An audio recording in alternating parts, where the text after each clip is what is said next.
Blessings and peace be upon you all. I salute you wherever you are.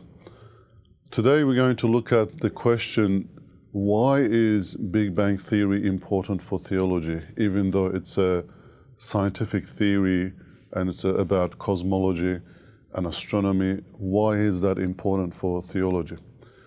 Well, it is important for three reasons. The first one is that Big Bang Theory goes to the heart of the question of reality itself.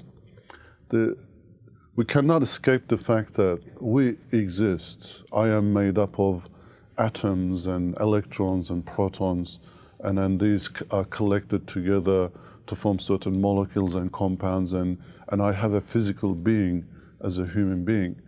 And this, my body is connected to the world, the ecosystem in which I live in, and the world, the Earth, is connected to the solar system, the galaxy, and the entire universe.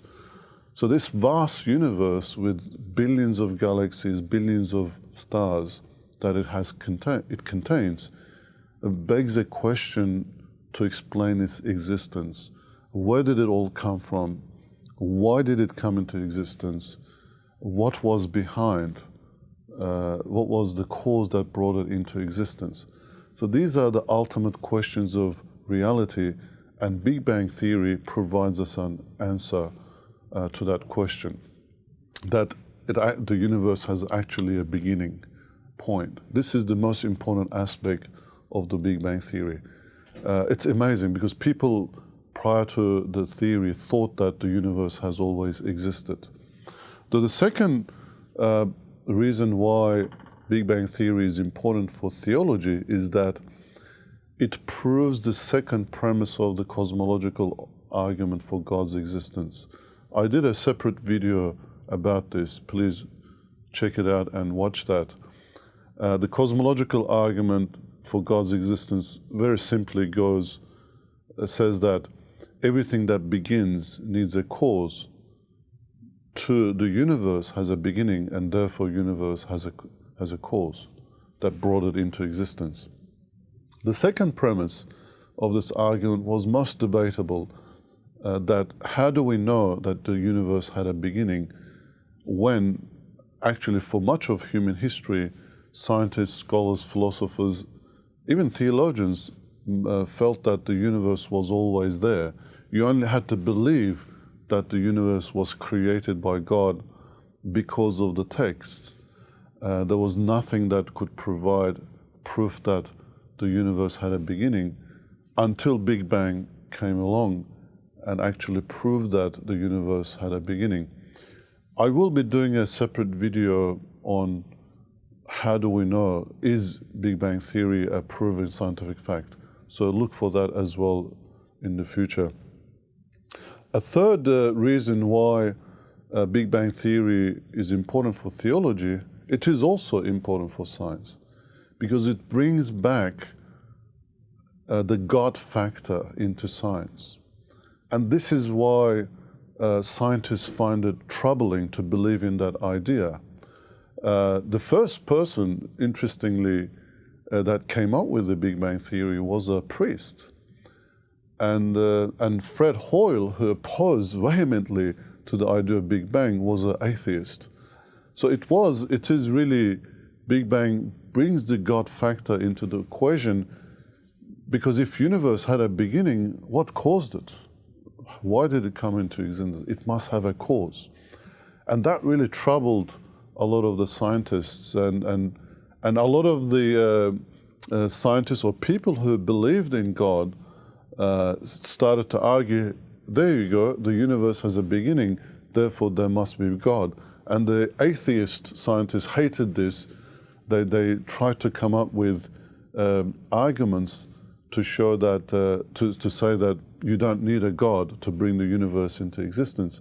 And one of these scientists was Stephen Hawking. Stephen Hawking was very much troubled, although in the past he left the question unanswered, what caused the universe to come into being, because that was going from the realm of science into the abode of religion. So he left it unanswered until a couple of years ago he did a famous TED talk, where he argued that a law of gravity would bring the universe into existence spontaneously. And you could check it out in one of those TED Talks.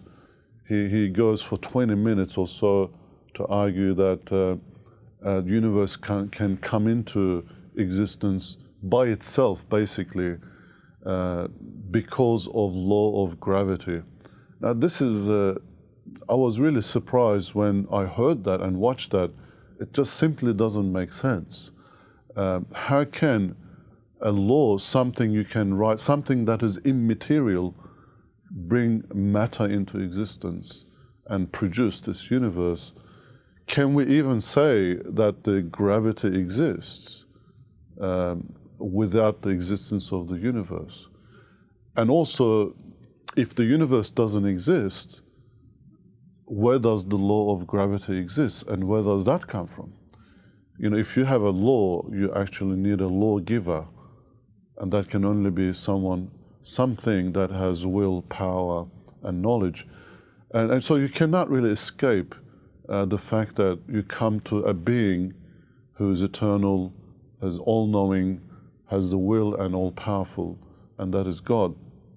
Actually, just very recently, Stephen Hawking retracted from that, and he said that there is that God factor in the universe, that is, you can only explain the universe so much but you cannot explain everything. Everything just seems to be miraculous until you bring in a God factor that sort of completes the explanation.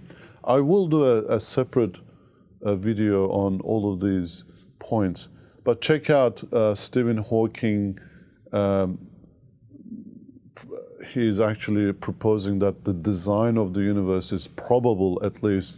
He got a bit of a flack from other cosmologists and scientists who said that, well, Stephen Hawking is getting too old, maybe he should retire after this. The reality is that belief and disbelief sometimes goes beyond proofs. If people don't want to believe, they always look for alternative explanations. And those who believe sometimes explain things very simply and ignore science. So we need to find a middle ground and really look at proofs, but also that God factor is very much there and it will not disappear. Thank you for watching. Do not forget to subscribe to the channel.